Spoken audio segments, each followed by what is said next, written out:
You got it. Yeah. All right, recording. See, we're online. All right, so we'll wait 30 seconds. Yeah, it's early, yeah.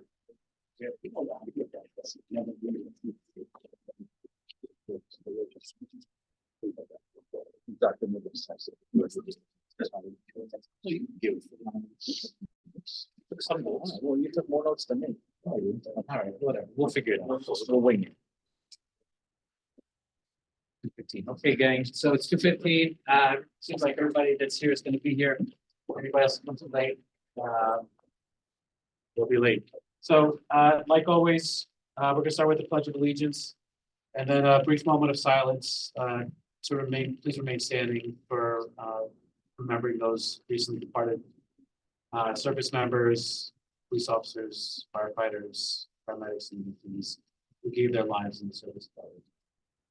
I pledge allegiance to the flag of the United States of America, to the republic for which it stands, one nation, under God, indivisible, with liberty and justice for all.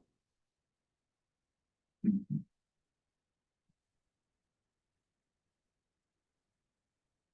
you very much.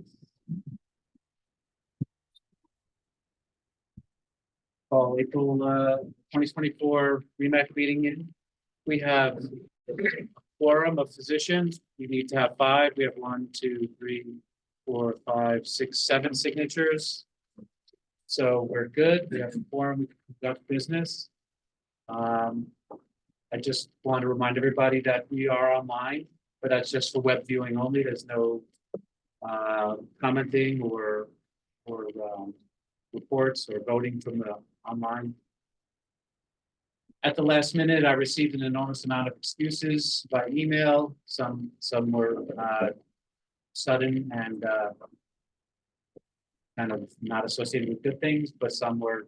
So just without any specific order, Dr. Vermonti, Dr. Ryan, Dr. John Hassett, Dr. Alan Shearson, Dr. Rowe, Dr. Joshua Kugler, Dr. Kurt Dishner, Dr. David Newbert, Dana Cordopasso and Paul Diver have submitted excuses for missing the meeting today. They've all been approved. We just quickly look here.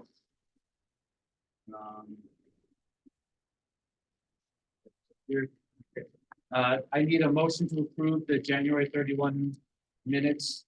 Okay, thank you.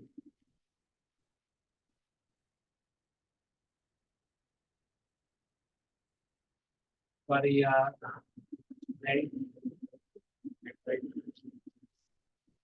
doing the incoming correspondence, we start. Trains go by. So the Bureau of EMS sends us love letters every month. Between last meeting and this meeting, we have 4. EMT Ryan Gittens from Brooklyn, New York, number 419796, was suspended for 1 year effective 3/18/24. Assessed a civil penalty of $2,000 for violation of 10 New York Code of Regulations, Part 800.16A1 through A3.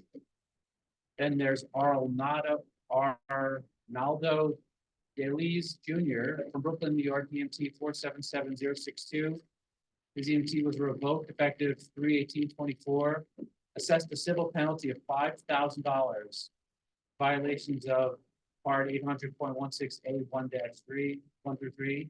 Those similar violations, but a much more strong sentence.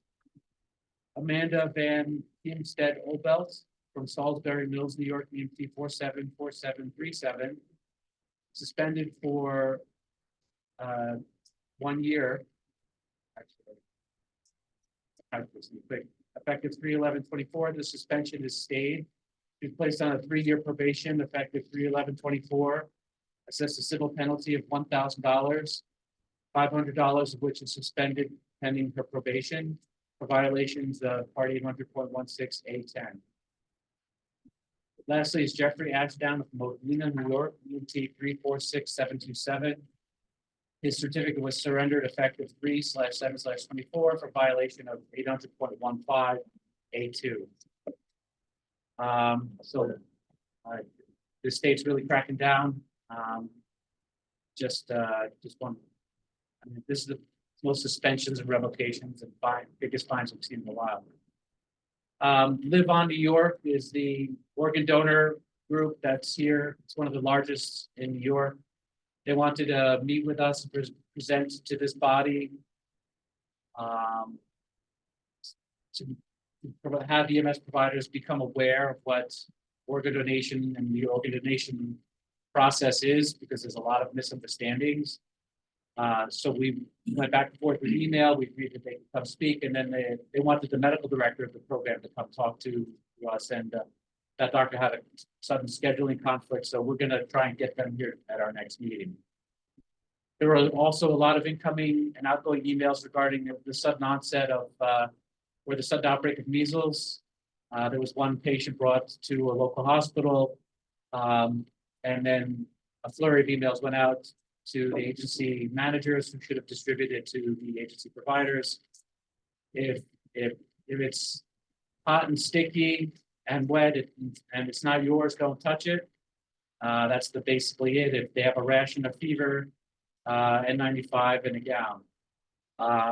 That's nothing's changed in all that.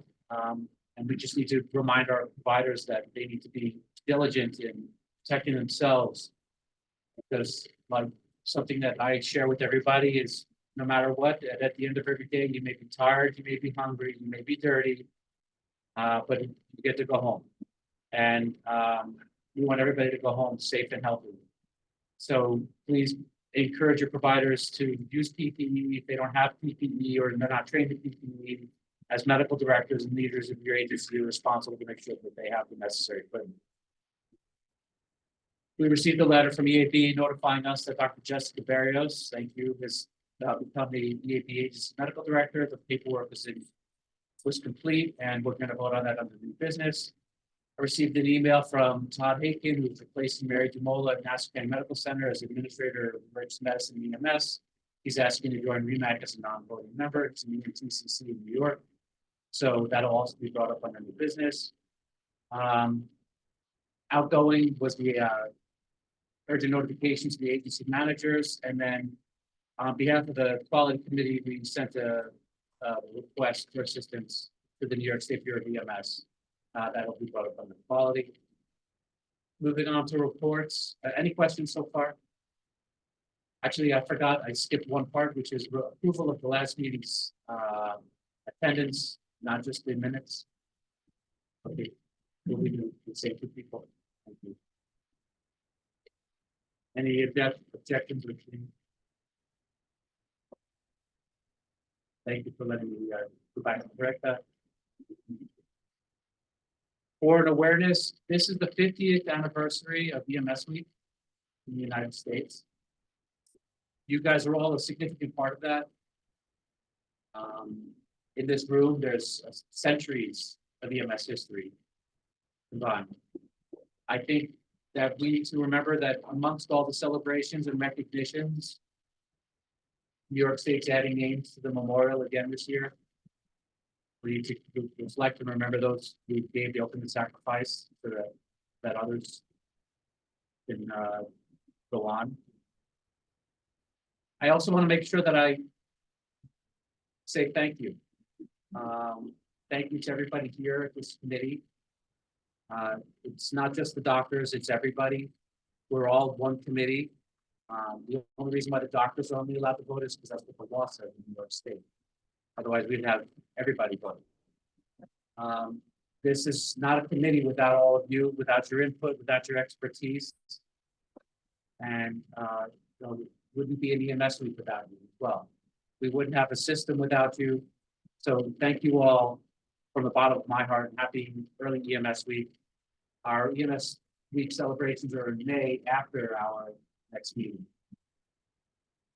Or actually, it's next month, so it's after the REMSPA meeting. It's before our next meeting, sorry.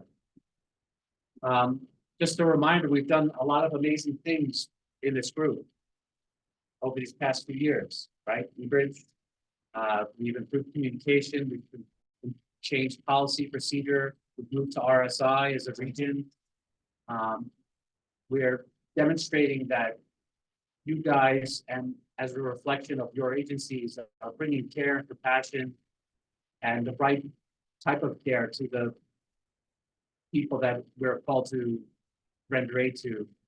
And these same people are our family, they're our friends, they're our neighbors, they're our colleagues. And so we know that when someone calls 911 in their darkest time, that the people that are helping them are the people that we help steer and guide to bring that expert care to them. So thank you. The only pay that you're going to get from this committee is a pat on your back and just the feeling of goodwill, knowing that you've done a good job. So allow me to pay you in spades. Thank you.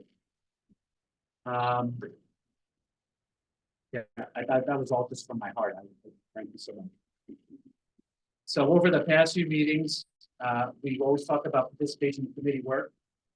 And as evidenced by the RSI committee and this request to join the QA/QI committee, you guys are really stepping up. That's just another example of this, how wonderful this committee is. So thank you.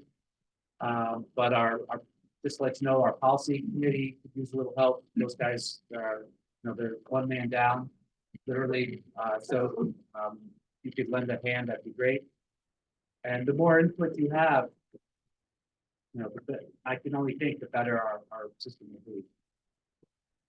With that, I want everybody to think of ideas as to how we continue to improve the system in our region, continue making a system, continue having a cohesive dispatch, response, quality, and care system so that the right provider gets to the right patient in a right amount of time, right? That doesn't mean like the old school, don't go off 8 minutes from wheels in motion to wheels at the scene for a person who's got a boo-boo finger. It's 8 minutes for the cardiac arrest, maybe 20 minutes for the boo-boo finger, provided that we've EMD'd them and we've determined that it really is an alpha or bravo call. And we'll discuss that, the EMD stuff, when we get to see it. Just with regards to the Live On New York organ donation, we wanted to talk about EMS stuff, which we can get to quality issues, which we'll get to with the QA/QI committee, which is really great. There's a lot of good work been done. We've been working with the Bureau of EMS for some of it. That's really all I have, is just a thank you and just some awareness. Moving on to committee reports, the CMAC, I sent out, thanks to Mr. Downey, a summary of their CMAC and SEMSCO. He types it better than I could. The only person who's a little funnier is Mike McAvoy, who puts the jokes into his minutes. But this was a little bit more straightforward. I think what we have as a region is great, and the state is pushing us to go even harder and further. We're gonna have, as a region, we're gonna have to, all primary dispatch, all places that receive primary calls, 911 or PSAPs, are gonna need to start doing what's called EMD, or basically triaging the phone call. And that's gonna be in the governor's law. That's gonna be required not by policy but by law. And that'll affect budget.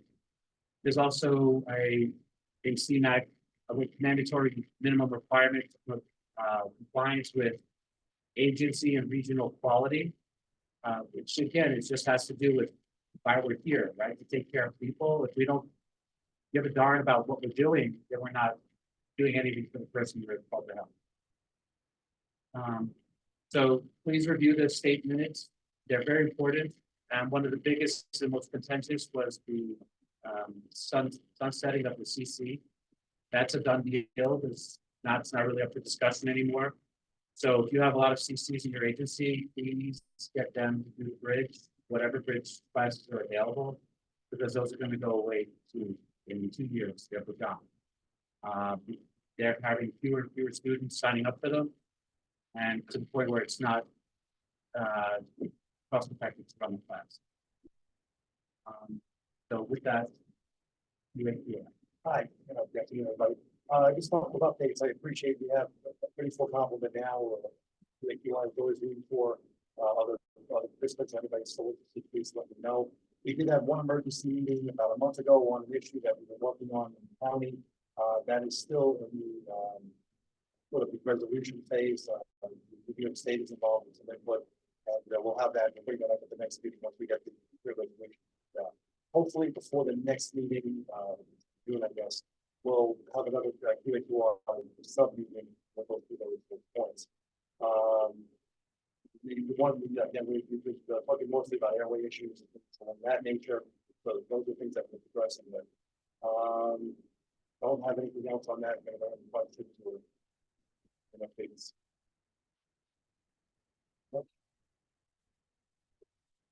Okay, so, thank you. Any questions for quality? Okay, just to let everybody know that as we move on, I'm going to speak for you. Quality is looking at airway issues and policy changes regarding those airway issues, along with the airway committee. So that's a shared QA responsibility. Quality is also looking at STEMI, stroke, and use of E-bridge. For example, one of the changes that's coming, sort of going to skip ahead for a brief second, in E-bridge is if you have to click the STEMI button, you have to transfer it to snap a picture of the screen, something on your device. Because while we had I could only speak of my personal experience. We had a phone call, STEMI's coming. I couldn't activate the cath lab. I couldn't even do anything. We couldn't even pre-register the patient until we got our own bedside EKG because the provider didn't bring EKG in from the ambulance. So they had to quickly run out, go to the ambulance to go grab it, bring it back in. By that time, everything was ongoing. I had our EKG in the ER and demonstrating STEMI, and we called the code STEMI. And so we could have saved 5-10 minutes off the top had we had that information ahead of time. And I'm sure the same is for other STEMI centers as well. So that's going to be one of the mandatory things, and that's the quality thing we're looking at. Just moving on to RSI, Dr. Newbert's committee met just prior to this one. That is a closed committee, vetted members, and the reason why it's closed is one, too many people becomes unwieldy. It's like you can have steak for 10, or you can have tuna fish for 100. So we wanted to make sure it's always steak, and a lot of things were discussed. So if whoever was there at that meeting, please correct me if I missed something or add. There was a discussion of reciprocity for 2 FDNY rescue medics and to bring them into as already credentialed. The motion was tabled pending certification verifying their tenure as paramedics and completion of the mandatory requirements in Nassau County. It's probably they'll have an off-schedule meeting to complete that verification. There was an application. Let's see. They're going to start a Teams group to share confidential information, so that the applications could be shared in a more timely fashion rather than in 72 months. New Hyde Park submitted the tabled application for the RSI medic, paramedic Wilson. The New Hyde Park medical director, Dr. Gorski, was at the meeting. The application was reviewed and found to be in good standing. And so under new business, we're going to bring that up as to approve that as a seconded motion from the RSI committee to approve paramedic Wilson, right? That was so that's great. So we're getting another RSI medical in Nassau County. In addition, an RSI case was reviewed. So there was a case of an RSI administration performed for a patient who was had an unstable airway needing vigorous suctioning. He couldn't do it. The patient was at end of life, and the RSI was performed. There were no issues. The documentation was flawless. The and Title CO2 waveform was present. I mean, it was a great PCR to review. There was a lot of data, and every question that the committee had was answered. So great job. And then there was an agency that submitted for approval ELS iGel with Lawrence Sears. The documents were approved and will be set. So I guess have to be voted on by us as a seconded motion. Is there anything else from the QA committee? This is two things to do business. Okay. I mean from RSI area, sorry. So moving on to protocols, Dr. Ryan had asked to be excused for the meeting. Just as a heads up, New York State, CMAC, and medical standards approved version 24 of the collaborative ALS protocols and the New York State BLS protocols. It was supposed to have happened in December, but because the meeting in December was canceled due to a lack of quorum, it happened in February. The protocols are now at the commissioner's level of review. When the commissioner reviews it, signs off on it, then they're going to go into effect, which will probably be, I think they set a deadline of July 1st. So version 23 is going to go out the window, version 24 is going to come in. And so please make yourselves aware of that. Is there a summary of changes? It'll come out with the protocols. They have a track change document. And the only thing that's going to be on there is going to be the substantive changes. Any like commas and punctuation is not going to be included. There's been no request to become medical directors, or field positions, I should say, on the credentials. I have to say I'm very proud of this team and your agencies. Once again, for the second year in a row, we had 100% compliance with the medical director affiliation documentation. So thank you all. That was reported out of the REMSCO, and so kudos to you all for getting that stuff in. Yes. The RSI name that's finally. Thank you. Yes, you put that up there. So RSI committee is now called the Airway Committee. Thank you very much.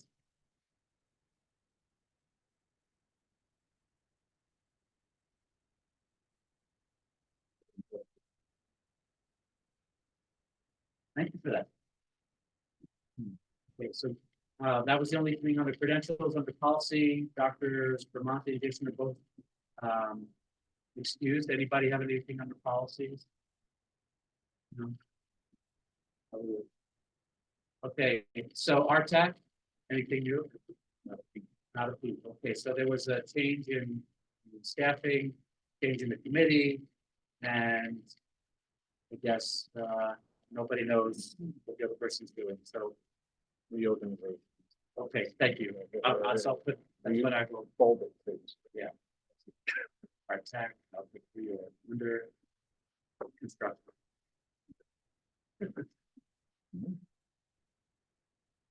So eBridge. We had a meeting with the general devices people. I almost said General Dynamics. Yes, sir. And it was with Josh Kugler, myself, Don. Oh, and Chairman Mackey. Who else was there? There's like a whole host of the eBridge people. And we basically looked at the next iteration of eBridge.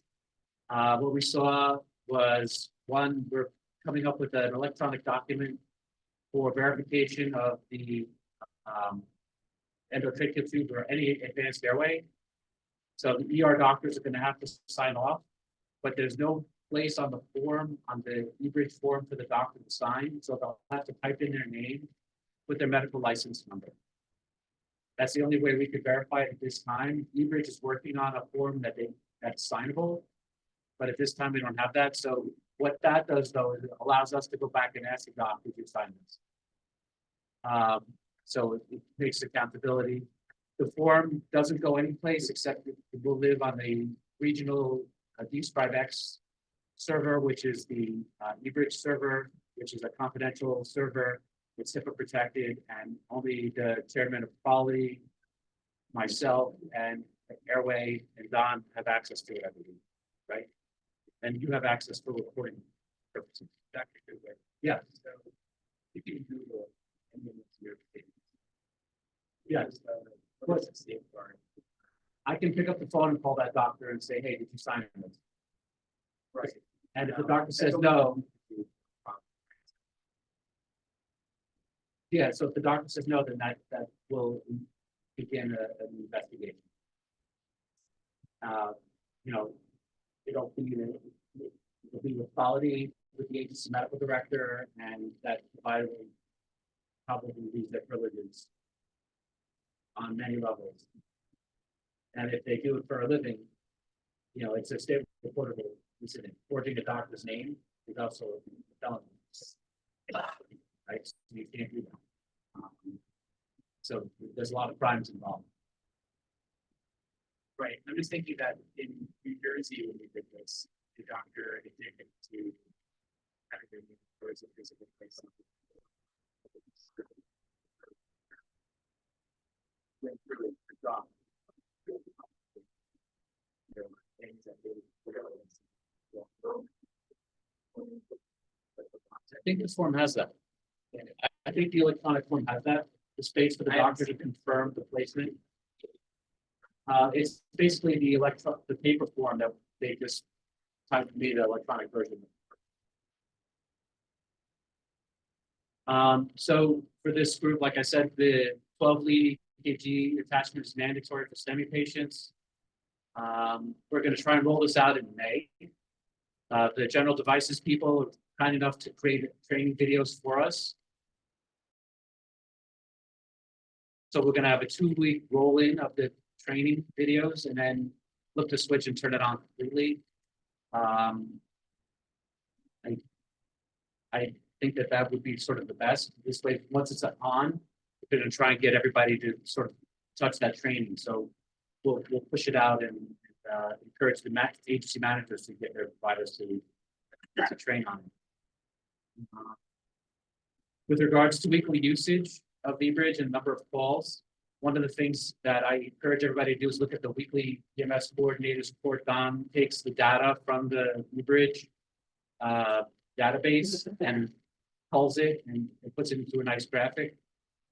It shows us how we're doing and how we're operating as a region. Something that we're going to start doing is we're going to start correlating the number of uses of eBridge and the number of PCRs that are in the state bridge. Because if there's a difference between the two, we know that either we're getting more eBridges than we're getting PCRs, and the PCRs aren't getting uploaded, or if we're getting more PCRs than we're getting eBridge notifications, then maybe eBridge isn't being used as much. And then we'll have to dig down a little bit deeper. So that's going to be something that we're going to look at. I want to just remind everybody to please encourage your providers to use eBridge or to make the notification before you leave the scene, not when you're backing into the ambulance bay. It does nothing as a notification tool when you hit send as a notifying vehicle, and then the alert sounds that your vehicle just arrived in the ER at the same time. You completely obviated the opportunity for a medical control to look at that report and say, no, maybe you shouldn't go there. You prevented a whole cascade of quality checks and balances by delaying your transmission. Not the least of which could be that maybe you're looking at a version of the version board that may not be updated, or maybe a hospital may just be inundated and you're not going to see that. So please encourage your providers to use eBridge, make their notification before they leave the scene. So this way, the patient and the family know that when you get directed en route, they know where you're going, as opposed to saying, why is that ambulance turning left here? They were supposed to go straight. So let's see. I think that was it for eBridge. Anything else? No. Okay, good. Any questions about eBridge? Dr. Harris, you had some great points, and you know, it's again something for the policy that we need to build. You know, what do we do if somebody lies?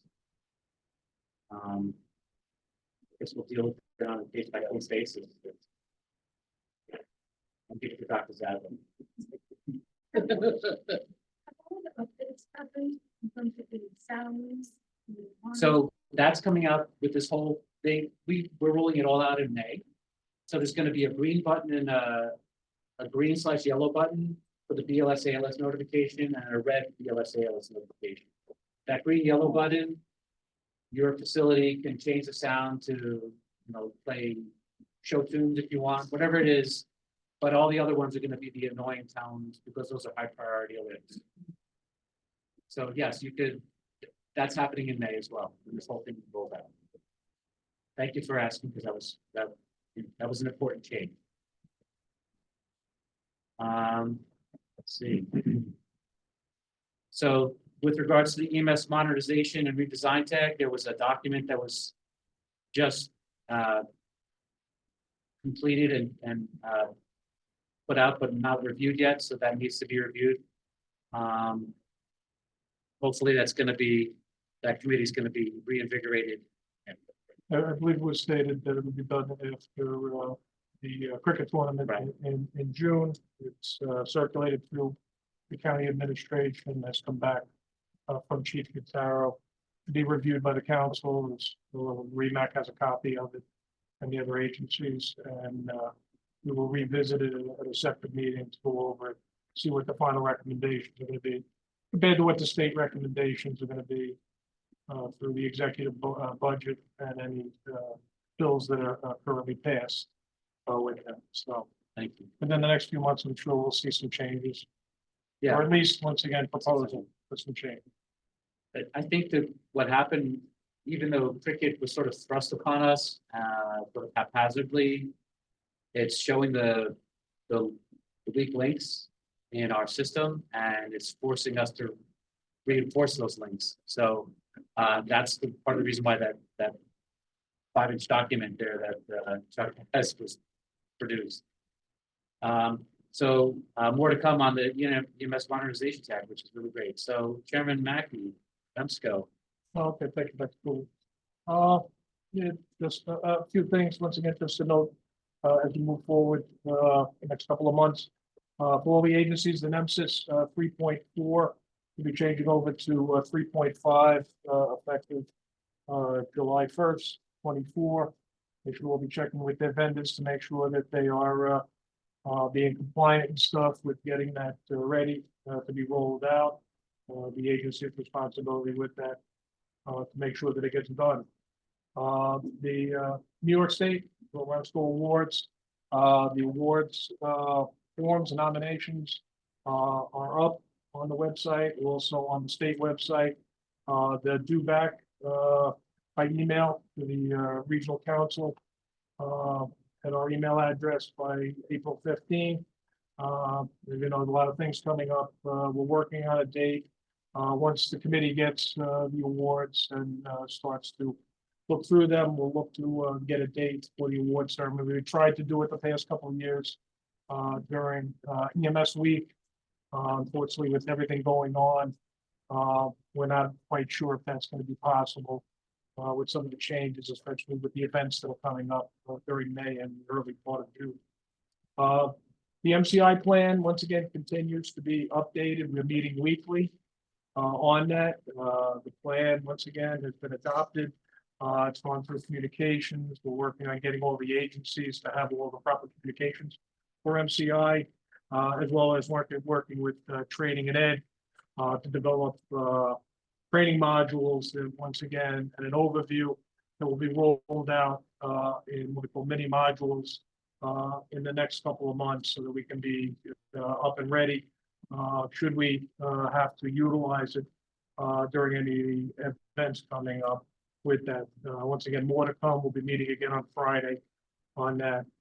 We're also looking at putting together, as we develop this, a REMSCO REMAC leadership agency and provider virtual meeting, which we've done periodically the past several years. A lot of good amount of people that have showed up on these. And once again, we've gotten the information out directly to them of what's going on, especially now with a lot of the changes coming through with the state and the region quality metrics, as well as performance standards They're gonna be part of, the requirements of all agencies with that. The program agency contract, is currently due to expire on, June 30th, 2024. We're expected currently, once again, the fire marshal's office, has been handling, the program agency requirements for the daily, requirements for that. And we're just waiting on information to follow from the state, regarding that, so that we can once again formalize that, and they will once again decide who will handle that administrative phase for it. The Remsco Facebook page has been updated, and once again, it's available for public awareness and public education, to get more information and stuff out to the public as we start to once again move forward. As you mentioned, the General Devices X-Scribe server was approved at the Remsco meeting for a 2-year updated contract. Check has been sent out. Once again, that will be due to expire in July of 2026. That server will serve the council once again for review, full review, as well as for the QA/QI committee to be able to do what's necessary to make sure that we're meeting the standards required with that. The Remsco Legislative Committee, once again, Council Member Francis Bobbitt Sr. Has taken it and is going to activate the committee. We're due to once again review the bylaws every 2 years. And he's been given tasked with once again convening the committee over the next 4 to 5 months to review that and make any necessary recommendations or to bring up any changes that are necessary for the bylaws. And we hope to have that by September 1st, so that we can be once again voted upon with that. New York State EMS Memorial will move to Wednesday, May 22nd, 2024 up in Albany. We're still currently looking at scheduling a meeting and stuff with the committee for a regional type memorial. We've been in discussion with the fire marshal's office on a first responder fire and EMS memorial. I'll continue to meet with them once again and see, but we'd like to get a design stuff up in the next couple of months and see what the funding is necessary on that for a memorial over at Eisenhower Park with that. As you said, the Nassau County EMS Committee has released a report, has come back to us from the county executive's office with some recommendations and stuff in there. It will be reviewed in the next month or two to once again see where we stand on making these official. And like I say, more to meet with that. Next Remsco meeting will be Wednesday, May 1st, 2 p.m. and it will be held here at the Public Safety Center. And that's currently all I have. Great. So the ED committee, Chair David Portapasso had asked if we excuse really well. Just as a reminder to let your facilities, your hospitals know that the doctors starting in May, you're going to have to start signing this electronic form. But before that time, there's still the paper documentation. So if one of our two RSI agencies brings you a patient with an RSI patient, please have the physician verify the tube and then complete the documentation. That's mandatory. So let them know. EMS coordinator report. Good afternoon, everyone. So attached to the minutes, to the agenda for today are the state EMS Council performance standards, the first 2 standards that will be implemented statewide. So just some background there, each of the STEMSCO subcommittees and CMAC subcommittees was tasked with submitting 2 proposals for performance standards commensurate with their charge or their area of responsibility. The Innovations Committee then went through and prioritized them. So out of those 12 to 15 proposals, the first 2 were selected. So these are out and circulating in the EMS coordinators report for the last few weeks. I just wanted to make sure that the REMAC was aware of it and had something in hand. So please review that and let's start wrapping our heads around how that would be implemented regionally and what impacts it would have on QA, QI and everything else. Cricket was mentioned. I wish I had more information for you. I do not. So anyone that's driven through Eisenhower Park knows that there's something going on in the 4 to 5 story tall range as far as planning. From what I'm told, planning continues and there's no further information available. Lastly, second to last, the budget and the legislative cycle. So, you know, EMS heavily represented in both of those, some assembly and Senate bills in the legislative side and EMS represented in the governor's budget proposal. Those all now come together and through a public comment period, which is now over. The 30-day amendments are out and we're all just waiting to see what actually becomes law. So, you know, as soon as I know, you'll know, and we'll get the information out, and then we can, as we always do, see how that's going to be implemented here regionally and what betterment in patient care would come of that. So now, lastly, you guys asked for us to send out email invites, calendar invites for the meetings. I hope that's been working out for you. Just roll my email, you'll all can get a hold of me. Anything that we can do better or we're not doing that you think would help, please, we're open to any and all ideas. The sky's the limit since we're really recreating the wheel in EMS here in Nassau County as we go. So happy to take questions and I didn't understand the EMS planning for the cricket thing. I think it's who's doing the EMS? exactly. I don't have that information available. We can tell you, Ernie, but we have to tell you. Answer it. So just so everyone knows, well, Useful life left in this body, so. it's only 2 months. We don't want to rush it. You're up, Doc. Well, from the VOH side, a couple things going on. They have not even put in permits for their food service yet or for their water. So we don't know what's going on with that. There's some rumor that they're looking at outside agencies for EMS that they're going to contract with. That was at the last VOH meeting, but we don't know that for sure. So they're being very tight-lipped about it. They're not responding very quickly. So we can make sure we have to have the building department there looking at the structure. It looks like. So it's. But like gathering, probably not. Yeah, there's No EMS plan, no RAC service. I need to know things. All right, anything else for Mr. Hudson? Wish I had a better answer, but that's the answer. Okay, does the chief, fire marshal have anything? Okay, great, so no reports of good report. So under unfinished or old business, we have those E-Bridge updates. Let's see. The New York State Department of Health is doing inspections on ALS agencies, first response flight cars. No federal action at this time. Is there any other old business for the committee? Okay, under new business, we have a request. So I need a motion to approve Dr. Barrios as the agency medical director. Okay, great. Okay, anybody opposed? Fantastic. Okay.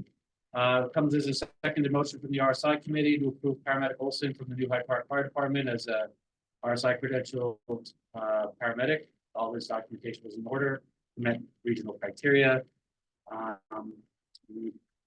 Motion.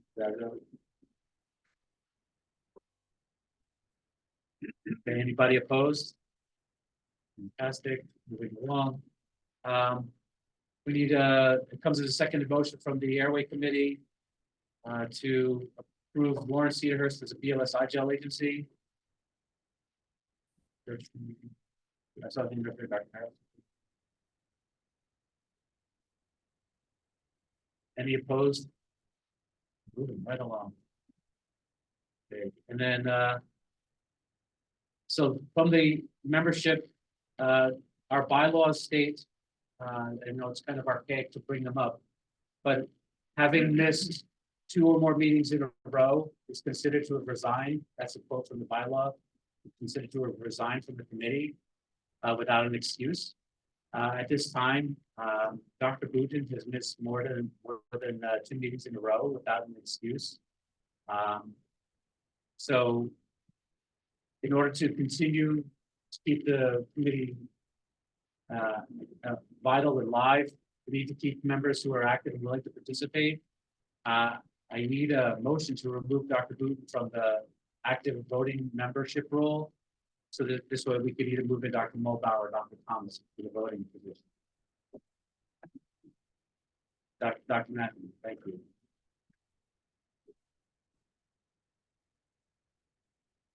Correct.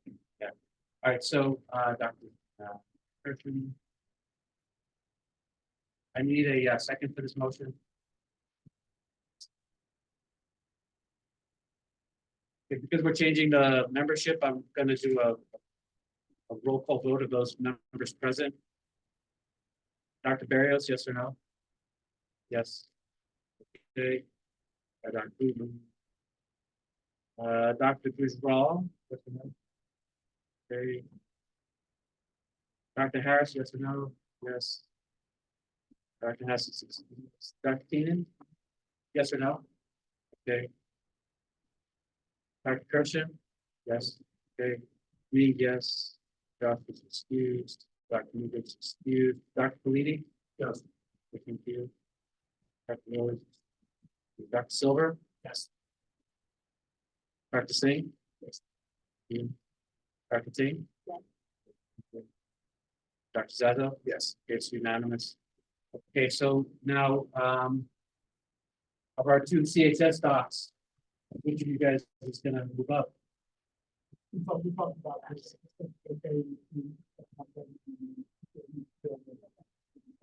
Okay, so you're gonna step in as the voting member? If you're okay with I'm okay. Any objections from the committee? All right, so you're gonna make a motion? Dr. Barris seconded. Anybody object? Okay, fantastic. So we have, thank you. Dr. Matthew, welcome.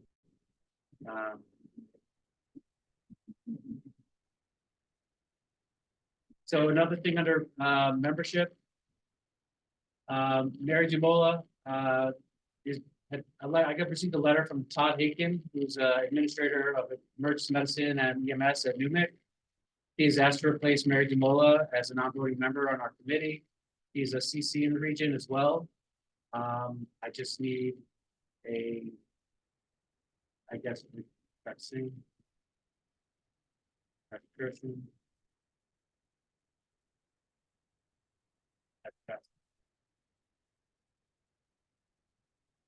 Okay, anybody opposed? Okay, fantastic.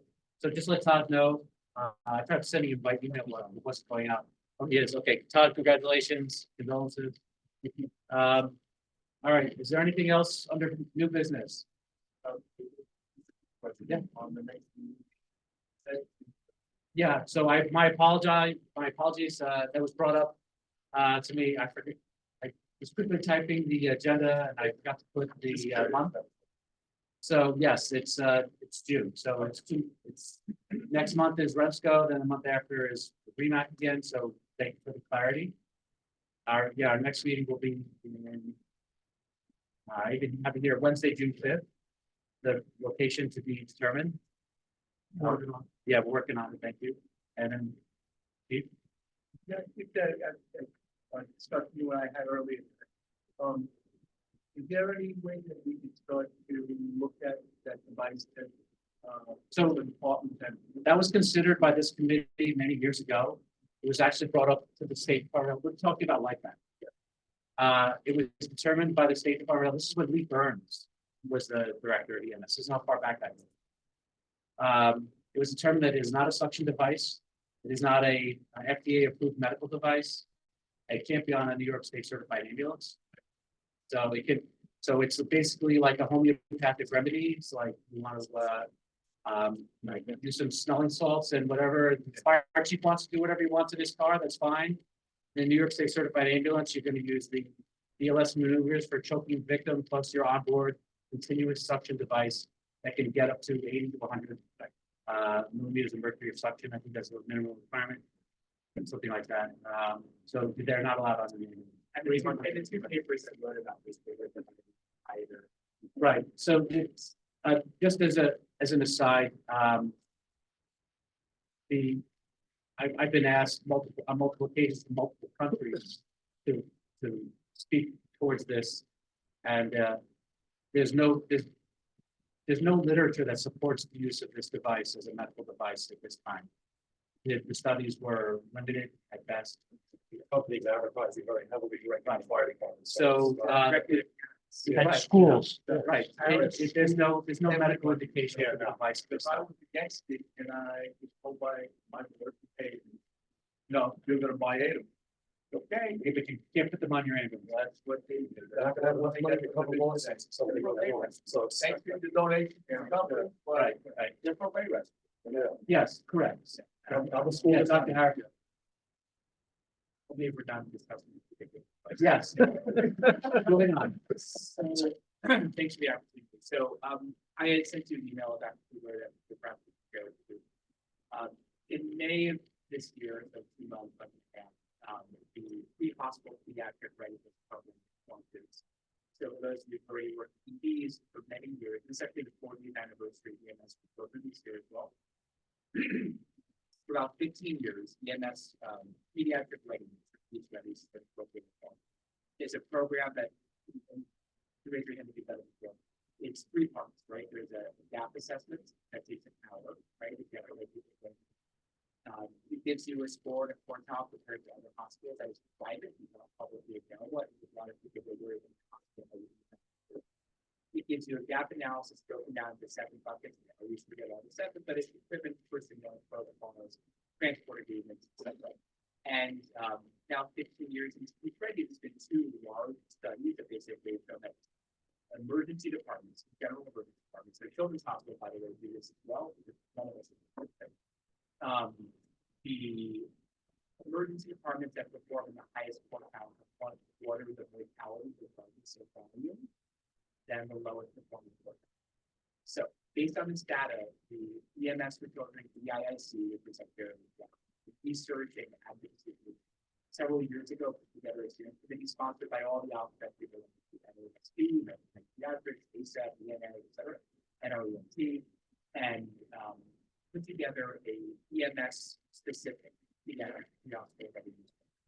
So as a pretty bad thing, when you do your gap analysis, it gives you right away, it gives you your gap report, and then it gives you 3 accessible links to everything from ASAP sandbox, if you want to do your simulation, to hundreds of different protocols for behavioral application issues, sepsis, transfer, so forth. So you fill out the survey, get a gap report like this, help identify your priorities, and you pair it with the pediatric emergency care coordinator, which is going to be an CFS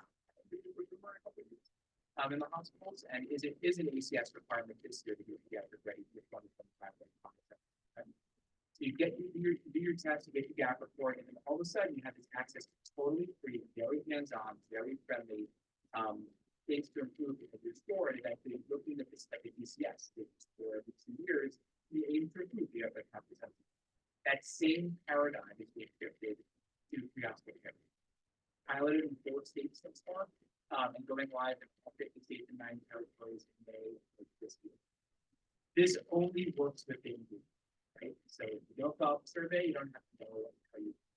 So I would ask, I don't know what the appropriate form here is, but whether it's a motion, recommendation, or at least just disseminate that information in this body, perhaps through the Remsco. I did pump this up to the state as well. I believe May 1st becomes available. The study period is the period of entry. I think it's like a 4-month period to get this done. There will be months. I think 30 days not perfect. But it's a better iteration than it was a year ago. I would heavily that we do this in the same thing. Those EMS agencies that do not yet have a coordinator this is gonna be something that's going to be handed down the state level or better. I would refer just to promote the use of, we have to promote the identification and sustain, promotion of the weapon. What I talked about last time, there was a QR code I think I sent out. I'm not sure if I checked it there, if I sent it out. All the, it allows you to get access to that, that's what we were talking. Important. So, I'm gonna ask that, either one or both of you, if that's a Don, and you could share it with the entirety of the committee, for both REMAC and REMSCO. That would be everybody here, plus all of the people that are online. I think, Dr. Harris, if you wanted to make it a motion, if you wanted to make it just an announcement, however, you know, the floor was yours, so,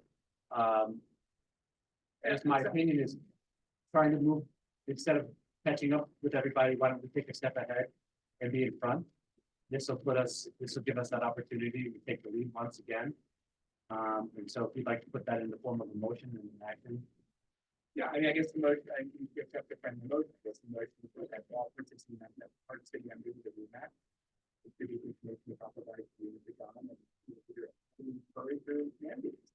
You know, this 1 hour report, I mean, certainly make it better. Provided we're very highly done. How about we make it encouraged? Is that okay? Yes. Emily, yeah, we should do it. Strong We're not doing it. yes. I believe we have brought this up on multiple occasions past, Yes. seeking, pediatric emergency care coordinators and stuff, throughout the agencies and stuff, We did. and it's something that, really needs to be addressed. So we can bring that up also when we schedule that virtual meeting, we can find the appropriate date and have all the information we need to get out to the masses. It's something that, should be brought out to all the leadership, agency managers, as well as the providers, the pressure on those. Make sure that they're, following with that training. One other just thought that we were exactly specific, I mean, the key ready to take a bigger no breaker in college. Better. One of the things that perhaps some of our colleagues on the side, they have thought about having regional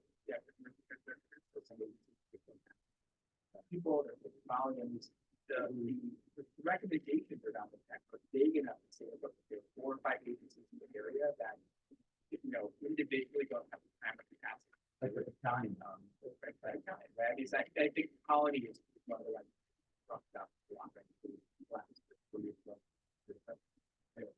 So, to Dr. Harris' point, I've been a defect coordinator at a home agency, and I do it for the surrounding agencies that we have a cooperation with. The resources provided by Amy upstate are fantastic. That quarterly meeting, well worth the time. I've been on a couple of webinars. The education is very, very worthwhile, and it's allowed me to forward it out to the providers, and it's been very well received. Because we just don't see the volume. That's a great point. I would do it for you guys, not a problem. It's a great thing, really.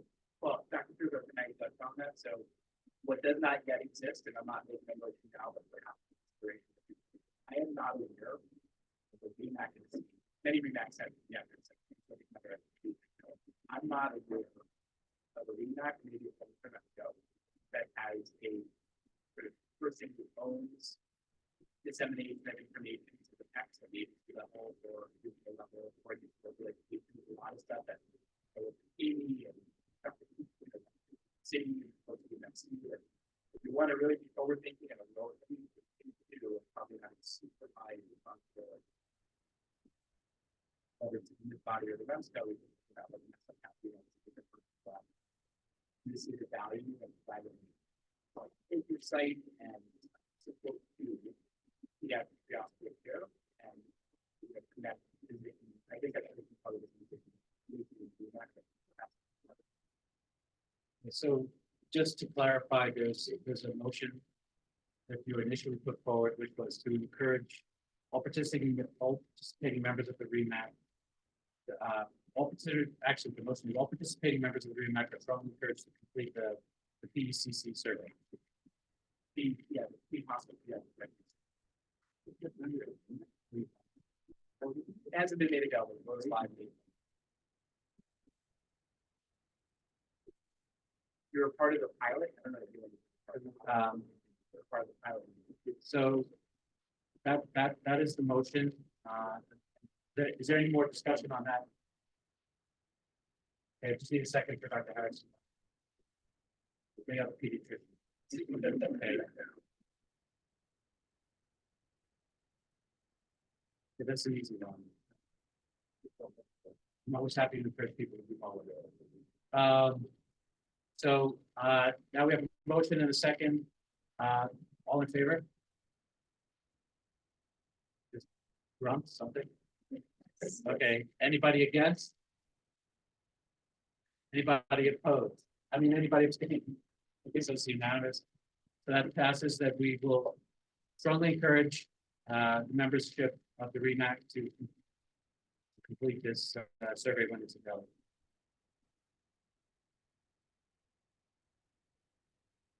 Did you want to? You want to just start with that and then, yeah, see, I'm okay, gonna bring that back. Okay. Here that we just consider whether we want to. Because again, I think it would create a good opportunity. Is there any other new business? That was great. Thank you. Right, hearing no new business, I need final motion to meeting. Dr. Kirchner, Dr. Zaga, thank you. Okay, meeting adjourned. Thank you very much. Everybody, thank you all for everything.